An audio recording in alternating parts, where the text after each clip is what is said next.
Hello, and thank you for tuning in to this Injirati Studio interview at Asian Utility Week 2016. I'm Denise, and joining me I've got John Diecker, and he's the MD at APT Consulting Group. Thank you for taking time out and joining us today. Thank you for having me. So we're going to be talking about basically, I suppose, project management, and the efficiency thereof. We're going to just jump straight into our first question, and that will just give an overview of what the company does.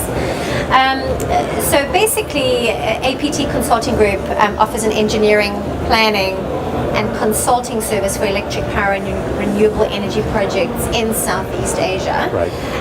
What do you think is the region's biggest opportunities and challenges right now? I know it's a big region, but perhaps you want to hone in on specific areas. Yeah, I guess I would divide it into the more developed countries and the lesser developed countries. Yeah. In the case of the more developed countries, it's probably issues that have to do with integration of renewable energy into the grid, because of the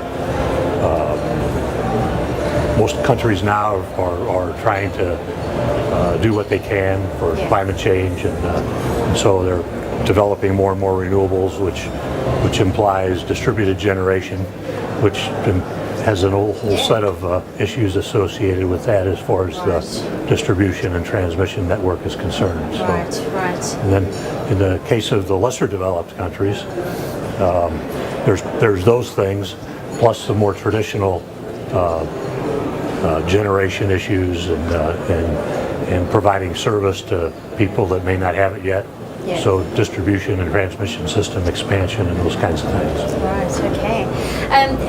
What do you think are the most exciting countries in Asia now when it comes to project development, specifically in renewable energy and just general access to power?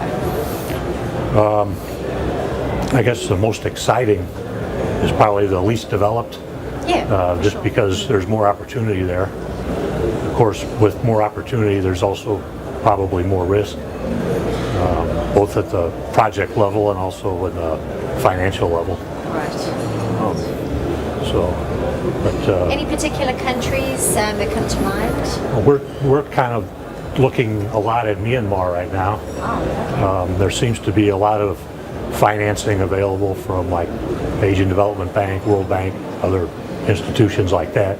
Yeah. So we're trying to take advantage of that where we can. Right, okay. Where does customer engagement and digital technologies feature in perhaps your projects right now? Again, specifically for this region. Yeah, probably not much as yet. Oh, right, okay. Still emerging. Yeah, I think other than maybe Singapore would be an example of where it's more developed, but other countries not very much. Yeah. Okay, all right. And what are the biggest trends that you're seeing at the moment? Like I mentioned, integration of more renewables. Right. Countries trying to meet their obligations for greenhouse gas reductions.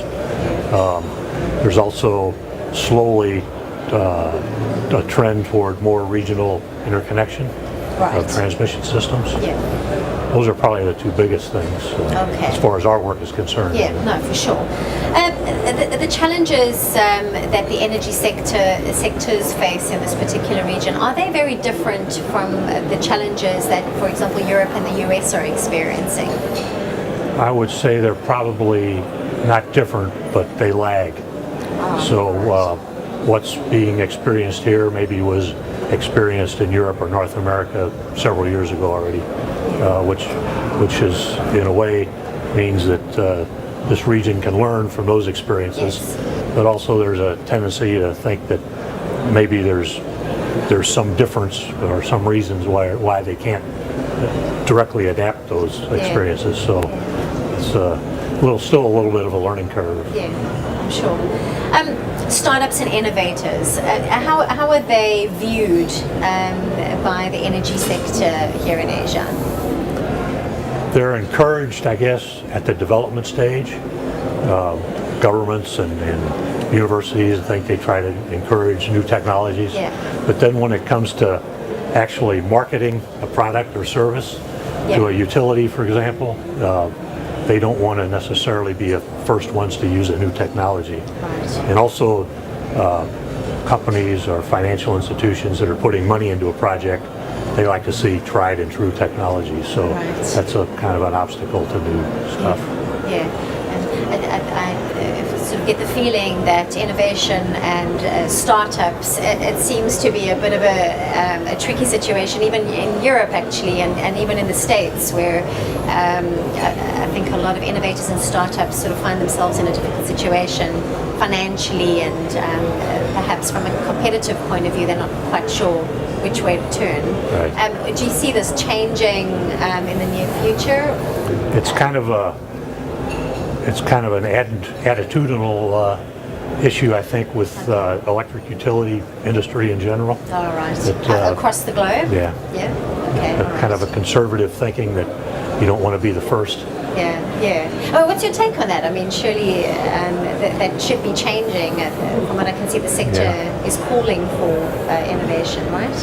Yes, I guess I have kind of mixed feelings about it. All right. Okay.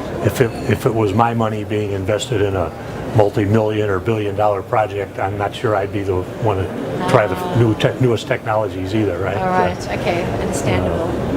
But as an engineer, I like new stuff. Yeah, absolutely. It's interesting stuff for you. Let's talk about APT Consulting Group's vision for the region. Anything exciting that the company is focusing on? Perhaps you can share a bit of your vision for the region? Right now, we're focused mostly on the renewables integration issues, including distribution and transmission network access. Yeah. Also, storage for renewables. Right. So those are the big things, and in a more traditional sense on the network expansion in some of the least developed countries. All right. Okay. And what is your company's vision, say, for the next 5 years? Keep doing what we're doing, I guess. Right. Okay. All right. My final question to you is, what would your advice be to utilities in the region? Like I mentioned earlier, there's a kind of a conservative mindset within utility companies. Right. I think they maybe have to try to get beyond that. Yeah. Realize that change is coming, and it's better to try to be a part of it and try to influence it than to just try to resist it. Absolutely. Sound advice. John, thank you so much for joining us in the studio and giving up of your time. Thank you. And to our viewers, thank you so much for tuning into this session. Should you wish to gain more insight into Asia Utility Week, please have a look at our playlist on ngurati.com. Thank you.